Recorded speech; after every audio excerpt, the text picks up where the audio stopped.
All right. Welcome back to another episode of the Jay Youngblood Experience. I have a lot to talk about today. It was an amazing weekend for college football, let's just say the least. Obviously, Georgia went down to Alabama in Tuscaloosa. But before we get to that, we have a lot of other games to get to. But, Georgia fans, how we feeling? Yes. It was a glorious week. It is a glorious week. Now, I don't hate Georgia as a team. Let's get that correct. I don't hate Georgia as a team. I hate Georgia fans.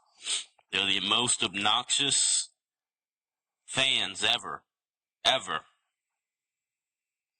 The most obnoxious fans ever. Not all of them, but most of them I talk to. I don't appreciate getting barked at on the street by grown men. It's not something I enjoy. Not something I have fun with. Yeah, I think it's funny after all the things that were said about how great this team is, that Georgia fans get humbled. I love to see it. Not mad at all. I love it. First, we're going to get down. You already know how much disgust I have for Notre Dame. And here we are again. They come up and beats Louisiana, and now everybody's putting them back in about how they're up there with Georgia and Alabama, and it's simply untrue. It's not true. The fact that they're ranked 14th after losing to, Southern Illinois, is a disgrace. Absolute disgrace. I'm tired of hearing about Notre Dame, but here we are again talking about Notre Dame. They played Louisville. Not much to say from the passing game, again, from Ryan Leonard. Only 163 yards. He did get 2 touchdowns, though. Tyler Show from Louisville was 24 for 41, 264 yards, 3 touchdowns, and 1 interception. Leading receiver on is also Ryan Leonard? That's crazy. I didn't see that. That's crazy. For Notre Dame. 13 carries, 52 yards, and 1 touchdown. Wow. So he led the team in passing yards as well as rushing yards with 1 TD. So 3 TDs on the day. Not great when it comes to the passing game. He didn't do that great. But he did have a rushing touchdown as well. For Louisville, their highest rushing running back had 13 carries, 72 yards, 5.5 average. They were getting after that D-line. I watched a little bit of this game, and Ja'Cory Brooks with 5 receptions, 71 yards. Notre Dame, Jaden Greathouse, 4 receptions, 61 yards, and 1 TD. Total team stats for this, it looks like Louisville tore them up, almost 400 yards of total offense. Only 280 for Notre Dame. Rushing yards, they beat them in every category. Passing at 260 versus 160, 131 versus 117. More first downs, more third downs. Total plays, they beat them only 3 punts. I think the penalties were almost the same. 2 fumbles lost and 1 interception. Notre Dame still comes out with the win, 31-24. I don't remember who said this. I don't know if it was ESPN or where it was, but I think it's disrespectful that Notre Dame gets all this hype and all this promotion while being a mediocre team. Yes, they beat a 22-ranked Louisville, but they're still Notre Dame. This is everybody forgot about a couple weeks ago when they lost at home. Was it Northern Illinois? Am I losing my mind here? Let me see. Yeah, Northern Illinois beat them at home 16-14, and everybody is still getting hype about them beating Louisville. What's sad is this team could win out. They have to play Florida State, who's god-awful. Stanford, Georgia Tech. Only team they'll probably lose to is USC. And we're going to see Notre Dame in the playoff. And they're going to have all this hype behind them. And they're going to talk about, oh, yeah, That Northern Illinois game was just a fluke. It won't happen again. They'll get in the playoff and do what Notre Dame does, which is losing the playoffs or losing big games. That any big game they go to, they don't win. Especially a playoff caliber game, such as a USC game. What would be hilarious is if they lost to Florida State. I'm telling you, I would have a time on this podcast talking about them if they lost to Notre Dame. It'd be absolutely hilarious. Absolutely hilarious. I hope that happens. But yeah, Louisville lost to Notre Dame 24-31. And I'm okay with that. I mean, it is what it is. I just don't want to hear about how good they are because they're not. They're not good. They stink. They really stink. Absolutely stink. Getting into another game, Miami versus Virginia. And for all my folks in Augusta who didn't get to watch games because the power's down, this is going to be a good recap for y'all. And shout out to my people in Augusta as well as across the Northeast who got hit with that hurricane. Man, that's awful. Terrible.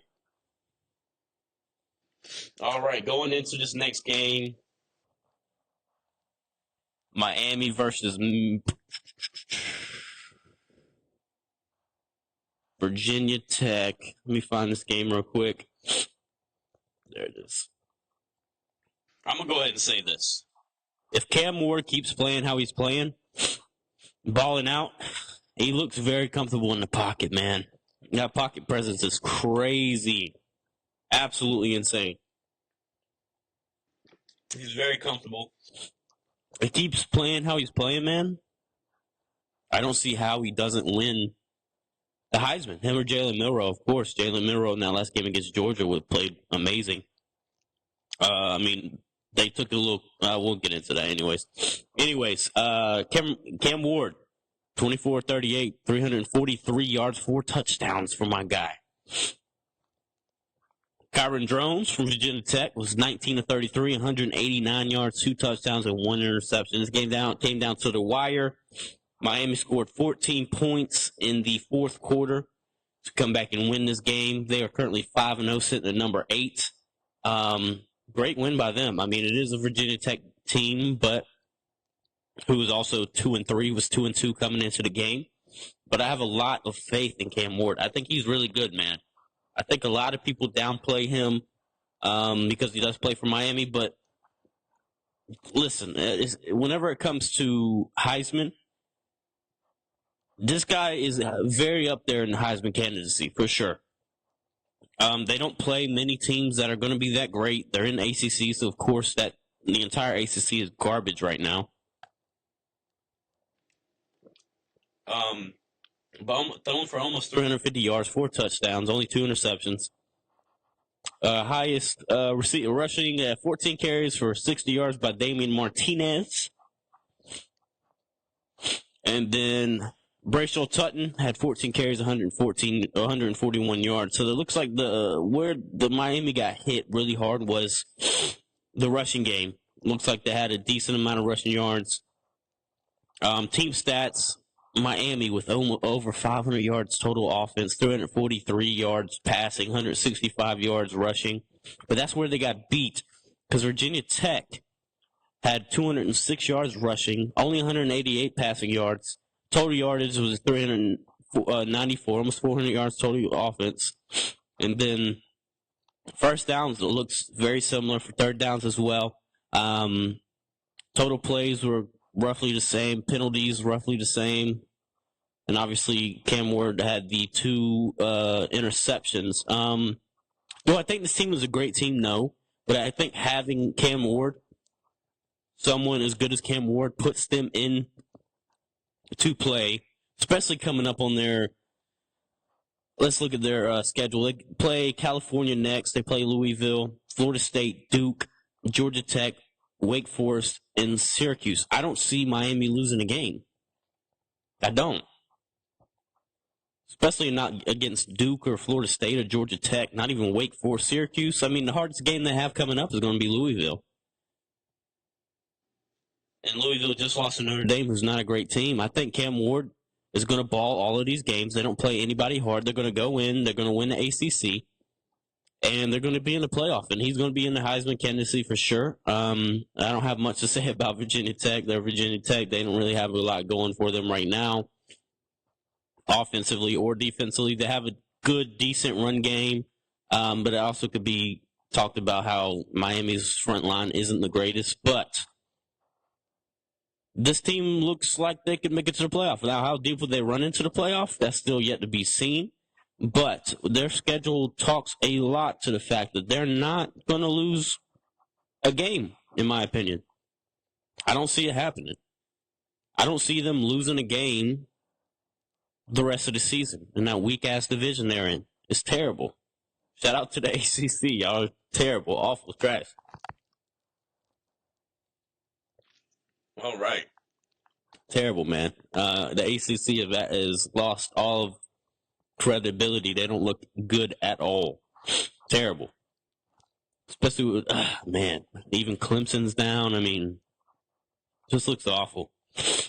Now let's get into a game that a lot of people were not expecting. We all know Kentucky gave Georgia a very hard run for their money. But then going into this game, Kentucky versus Ole Miss, you assume Ole Miss would win. Lane Kiffin is a hell of a coach, in my opinion.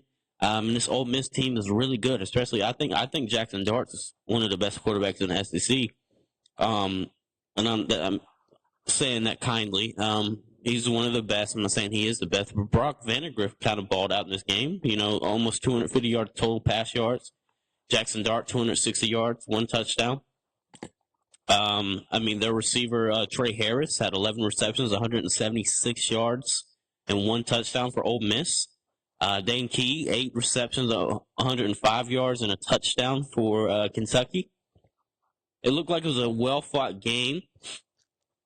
I think what ultimately happened is they gave up that Ole Miss gave up that touchdown in the fourth quarter for Kentucky to go up 20-17. And, you know, it is what it is. I mean, total yards, kind of similar, about 340 for Kentucky, 350 for Ole Miss. Passing yards, roughly the same, too. Rushing yards, roughly the same. Neither team got over 100 yards rushing. Excuse me. First downs, Ole Miss only had 14. Kentucky had 22. I just think this Kentucky team is a real tough team. A lot of people don't understand, or they look at teams like Kentucky. They look at teams like Missouri. They don't give them a lot of credibility because you do have teams in SEC like Georgia, like Alabama, like Texas. So they kind of brush them off. But this team is a tough team. And Brock Vandagriff was a 5-star quarterback, if I'm not correct, I'm not incorrect, coming out of college or coming out of high school. You can't hate on the boy. You really can't. This is a tough Kentucky team. Against South Carolina, they looked like shit. But then they come out, play Georgia, look tough.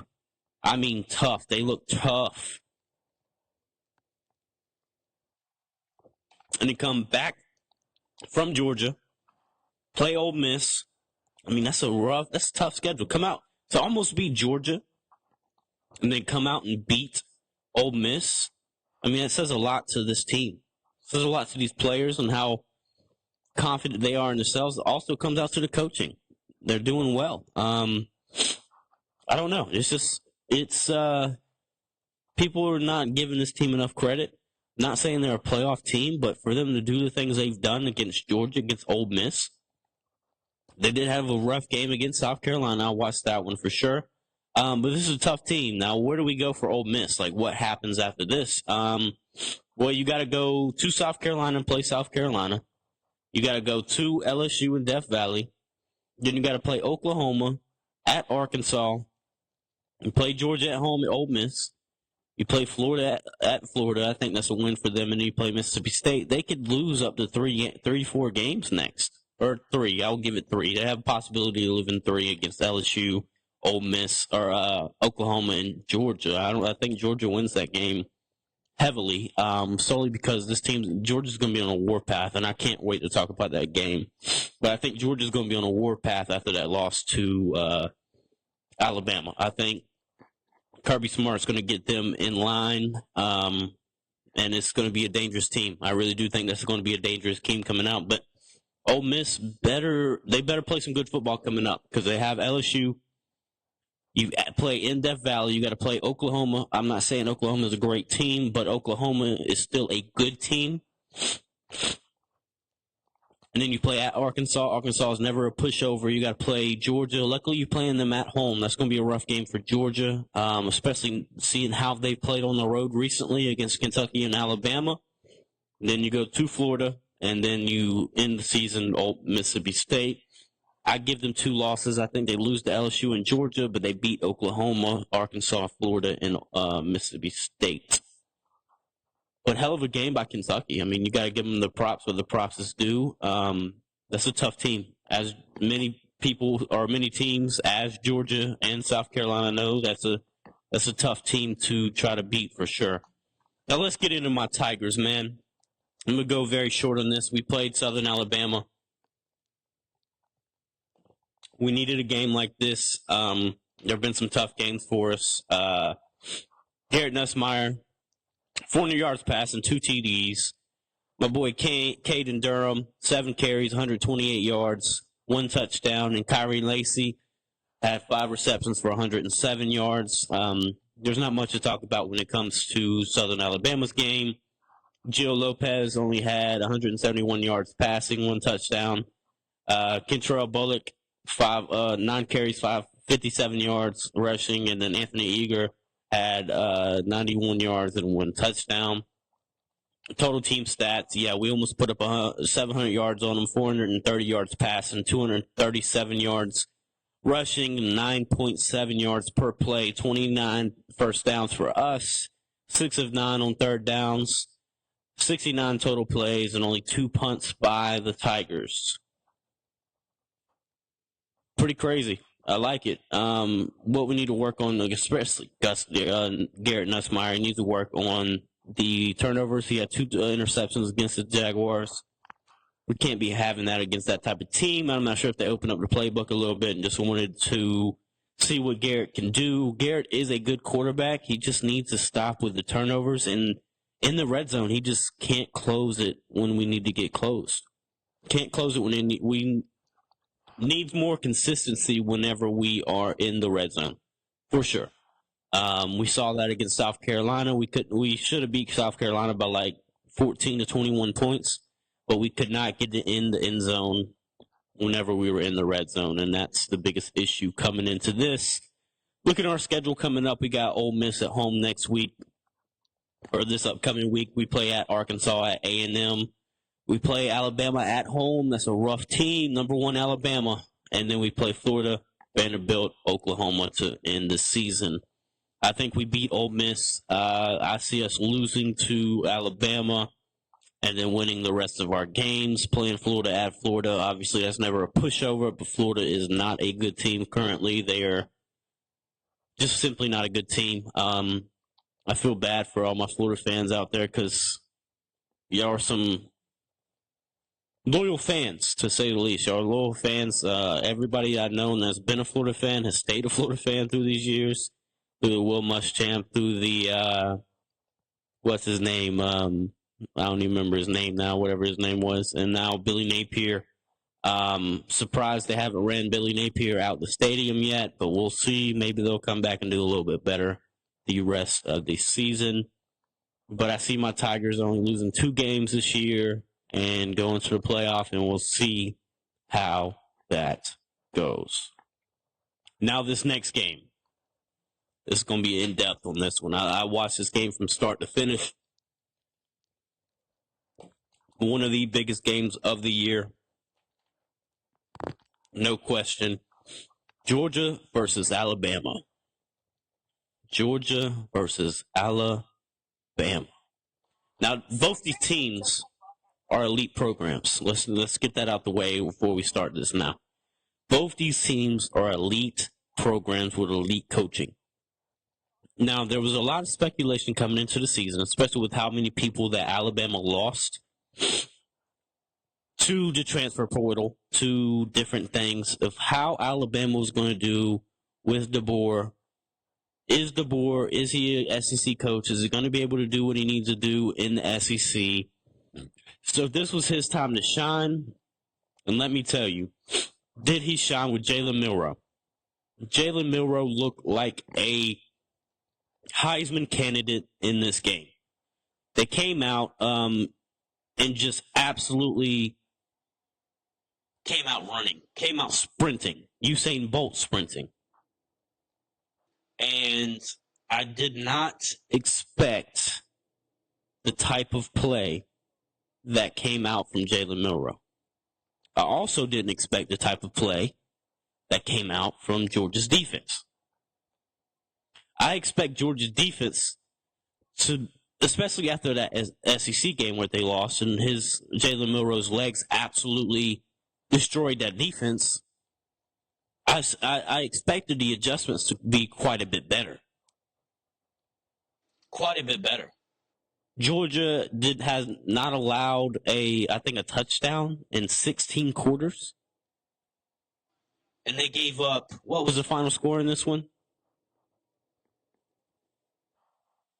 I don't remember. Was it 30? I don't remember. Anyways, they gave up 20. It was 28-0 going into the third quarter, I believe. They came out and scored on the first drive. Ryan Williams, who was only 17 years old, played like he was 25. And I'm just looking through some of the highlights right now. What also was crazy is the way Carson Beck played. 41-34, by the way. Carson Beck had 3 interceptions. 3 interceptions. I mean, the Dogs put up a fight in the second half. Put up a big fight in the second half. Scored 27 points in the second half to Alabama's 11. But the problem is they were down 28 points at one point. And it's hard to come back from that. It's hard to come. They were up 28-0. Georgia gets a touchdown. Then they get a safety. I mean, come on, man. They were down 21-0 in the first half. Second quarter, they were down 28-0 with 12 minutes left. Trevor Etienne finally scored. Put another score on the board for Georgia. Score on the board for Georgia, 28-7. Alabama gets a safety, 30-17. Georgia gets a touchdown with 5 minutes left in the third quarter, 15-30. Then Alabama field goal. And then Carson Beck balled.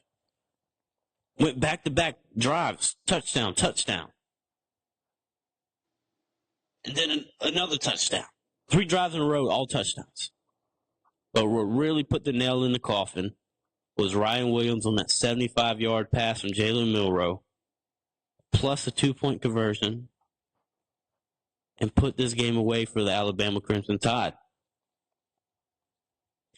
Carson Beck was 27-50, just over 50%, 439 yards, 3 touchdowns, 3 interceptions.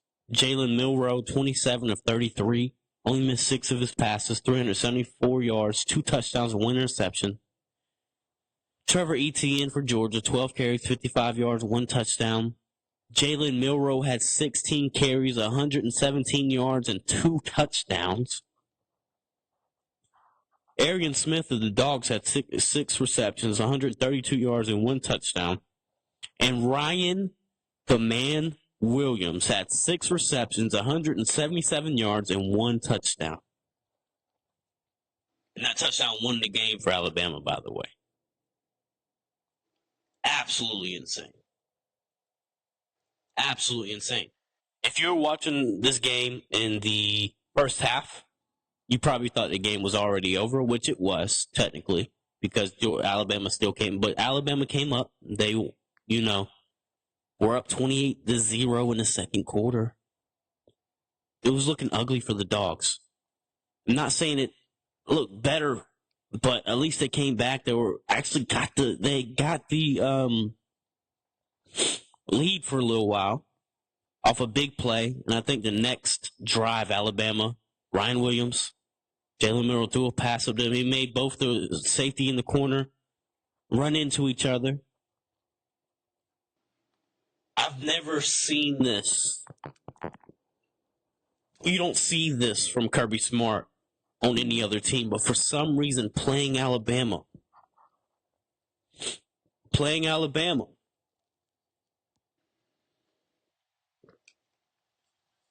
they have a rough time winning games against Alabama. And usually we don't see them match up until, they get into the SEC championship or playoffs. We got to see this in the regular season. I think it was the first time they were playing in Alabama for a while. I don't believe they've won a game in Tuscaloosa since like 2005.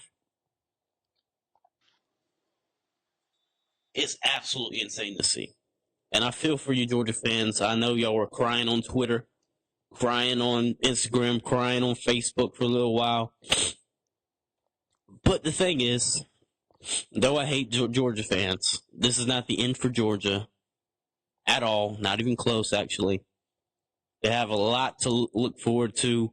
They do got to play Texas on the road. They got to play Ole Miss on the road. And based on their last 2 games on the road, they don't look good on the road. They do not. But you have Carson Beck, who's a veteran. You have this great team when it comes to athleticism, when it comes to talent. The most talented team in all of college football is the Georgia Bulldogs. I don't care what anybody wants or has to say. It's the most talented team when it comes to talent. This game was a shocker. It was. I expected this game to be close all the way, and it simply wasn't until the end. And they had the chance to win. They ended up taking the lead at one point. But Jalen Milroe and Ryan Williams connected for that touchdown just put them away. The biggest thing I take away from this is they just didn't make any adjustments to Jalen Milroe. They didn't have a spy out there watching him. They weren't able to get a lot of pressure on the edge, as we saw at the Kentucky game. And Ryan Williams made their DBs look silly. Made their DBs absolutely look silly. This is a 17-year-old who made your defense and secondary look silly. Absolutely silly. And like I said, again, Jalen Milroe put up a Heisman candidacy performance all the way around. They did play conservative in the second half, but up 28 points. I mean, that I would do the same thing. But like I said, this is not the end for Georgia. They have a lot of things to look forward to. Carson did have an off game until that second half. And I don't think y'all have a lot. Y'all don't have a lot to worry about. Y'all don't. Came down to the wire. Carson Beck threw that ball in the end zone, trying to get a touchdown, trying to win the game for the Dogs. Ended up being an interception. But he put y'all in a position to win. So a lot of people giving him the hate. The hate's not really warranted, I don't believe, in my mind. I don't think it's warranted. It was a soft first half, and sometimes that's what happens, but he was able to rally. The fact that this team rallied back from 28-0 and didn't just lay down and take it is something that Georgia fans should be proud of. I'm not saying you should be happy for this loss, because you shouldn't be, for sure. But at the same time, there's a lot of things, there are a lot of bright sides to this game that you need to look forward to. This is a really good team, really good, well-coached team. And this isn't all on Carson Beck either. He's not the reason y'all lost the game. There's a lot of defensive strategies that could have been changed on this game that didn't look the greatest. Some of the play calling was a little suspect too, and that's okay. So this is not all on Carson Beck. He's only on offense. He's not on defense. But yeah, there's some things that Georgia needs to fix. The fact that there was no spies on Jalen Milroe to take care of certain things, that would have taken away a lot. I mean, put an athletic linebacker out there and make him play against Jalen Milroe, do something like that. And again, that last play by Carson Beck, the only difference that would have made, he probably should have threw it more towards the outside of the end zone, more towards the sideline. But besides that, man, I mean, it was a great game. one of the better games I've seen in the second half, not in the first half. First half, it was just not anything to watch. But there's a lot to look forward to. And I like Carson Beck as a quarterback. I mean, I do. The fact that he had the confidence to come back and bring your team back. You had two wide receivers, Dylan Bell and Arian Smith, both with 100 yards receiving. I think there's a lot to look forward to, for sure. Absolutely. Only thing and another big thing, Georgia only had 80 yards rushing versus almost 200 by Alabama. Y'all had way more passing yards, almost 100 more. The biggest issue was the third down efficiency. You were 3 for 15 on third down, but you were 5 for 5 on fourth. And when it comes to penalties, you only had 6. Alabama had 10 for almost 100 yards. The biggest issue was not being able to contain Jalen Milroe. Carson Beck's lack of QB play in the first half really set y'all back. And, trying to come back, having 4 turnovers, trying to come back from 28-0 was hard. But, I mean, you did have it for a while. You had the lead for a little while. You just weren't able to contain it. And again, this is what I've talked about this on the pod all the time. It is hard going on the road against the SEC team and winning. It's very hard to go on the road against the SEC team and win. It's not easy, especially against the Alabama team that was written off all off season, saying they weren't going to be good enough and that the reign was over and Alabama's no good no more with Nick Saban leaving. And they come out and do this just magnificent performance against Georgia. You only can hold a team so long before they start coming back, especially being up 28-0. But, like I said, this is not the end for Georgia. Not the end at all. If you look at their schedule, they have a tough schedule, yes. But you got Auburn next week at home. Mississippi State at home. You have 2 home games to get your shit back together. Then you play Texas on the road, and that's going to be a hell of a game. Another great game. That's going to be televised, and everybody can't wait for that game. You got Florida at home, Ole Miss on the road, Texas at home, UMass at home, and then Georgia Tech at home. You only have 2 more road games, but unfortunately, those are against some really good teams in Ole Miss and Texas. I think y'all beat everybody else, but everyone else. Texas is going to be a question mark. Texas is going to be a question mark. They just won their first SEC game, the SEC opener for them against Mississippi State. Not huge, but still. But you got to go to Texas, play on the road, and as I said, Georgia has not played well on the road this year. That Kentucky game, the Alabama game. So there's going to be some big tests in 3 weeks, and we're going to see how well they are built. We're going to see how they can come back from a loss. And I think they're going to do great. I think it's going to be very exciting to watch. I think Georgia's the team to beat, and as well as Alabama. Now, going to Alabama's schedule, they play Vanderbilt. They play South Carolina, Tennessee, Missouri, LSU at Death Valley, Mercer, Oklahoma, and then Auburn in the game or in the season.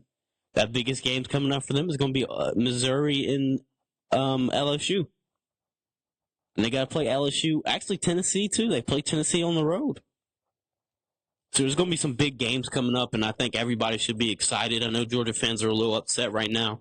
I know Athens right now is in the dumps. They're just not excited because of that loss, but there's a lot of exciting games coming up and a lot of good football to watch, and I think there only needs to be excitement coming out from this. Because luckily with the 12-team playoff now, you lose one game and that's fine, especially if you're Georgia. You lose one game. The past 5 years you've been all dominant. It's going to be very exciting. Very, very exciting. I'm very excited for that Georgia-LSU game. I think Georgia-LSU and then Alabama-Tennessee are on the same week, if I'm not wrong. Yes, so hell of 2 great games coming up. Tennessee-Alabama on October 19th, as well as Georgia-Texas on October 19th. We have a lot to look forward to in college football. and Georgia has a chance to redeem themselves against Texas and show that, hey, this was a fluke. We had an off game in the first half. We tried to come back. It's going to be great. It's going to be absolutely amazing. I know Georgia, like I said, Georgia fans are upset, but Georgia, you could be Florida. You could be South Carolina. You could be these teams that are not as good as what you are. A lot of people are very envious of who you are and how you play. And, I mean, you should be happy with the fact that you were able to come back. Not the fact that you lost, but you're able to come back and, make something out of nothing. I don't believe in moral victories, but that was one of them for y'all as well. And you know how we always end this. I got to talk about my Cowboys. Give me a sec. All right. So we played the Giants. We ended up winning the game 20-15. Biggest takeaway from this game, we lost D-Law. We lost Micah Parsons, who has a sprained ankle, and so we had to pick up somebody off the practice squad. We did win the game. Offense is not able to run the ball. We can't run the ball. It's that simple. We are not good at running the ball currently. I'm not sure where the hell Dalvin Cook is, but we need him bad. I know he's still on the practice squad somewhere, but we need a run game bad. Dak Prescott was 22 of 27, 221 yards and 2 touchdowns. Daniel Jones, 29 of 42, 80, and 1 interception. And this is what I'm talking about, rushing yards.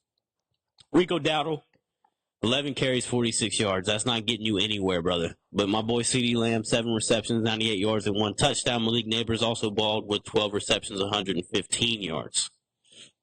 Now, we're looking at team stats, roughly the same when it comes to total yards, 293 versus 303. Cowboys only had 80 yards rushing, but we held them to 26 yards rushing. So I'm down for that. And total plays about the same, sacks the same, punts about the same, penalties we had way more. So that's another issue we're looking at. We just can't run the ball. So that's problematic because you have to run the ball in this league to be able to win. And we're simply unable to do that right now. And right now, this is not a playoff caliber team. The Cowboys are not a playoff caliber team. They're not even close. They don't look great. They don't look good. They don't look great. Right now, the best team in our division looks like it's the Commanders based on their last couple of games. We look like absolute shit. If the playoffs started today, the Cowboys would not be in there. So we have some stuff. We have some kinks to definitely work out. Mike McCarthy needs to go into the recording room, the film room, and look over some film and see what we can do. We can't run the ball. We suck at running the ball. It's just not happening right now. Zeke's non-existent. Our running game is non-existent. Zeke had 5 carries for 19 yards. Thank you, CeeDee Lamb, for showing up. Thank you, Jake Ferguson, for showing up. Thank you to Eric Kendrick for showing up, for getting 6 tackles, bro. Almost, and 7 assisted tackles. Like, this team just, in D-Law, like I said, he's out. He's on IR. Micah Parsons has an ankle sprain.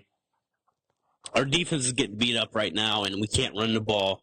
Luckily, we were able to hold them to only 26 yards rushing. But how you hold a team to 26 yards rushing and only win by 5 points is it's a big problem. This Cowboys team does not look good. We have 2 losses currently, Saints and the Ravens. The Ravens look really good Monday night? But, yeah, there's not much to say about the Cowboys. I had a lot of high hopes coming into the season. They're slowly dwindling down, and I hate to say that. Usually they hold us up, hold us up for at least a playoff and let us down in the playoffs, but now it's we're being let down in the early sessions of the season now. So, I don't know. At least my Tigers are looking good in college football, but my Cowboys do not look good at all.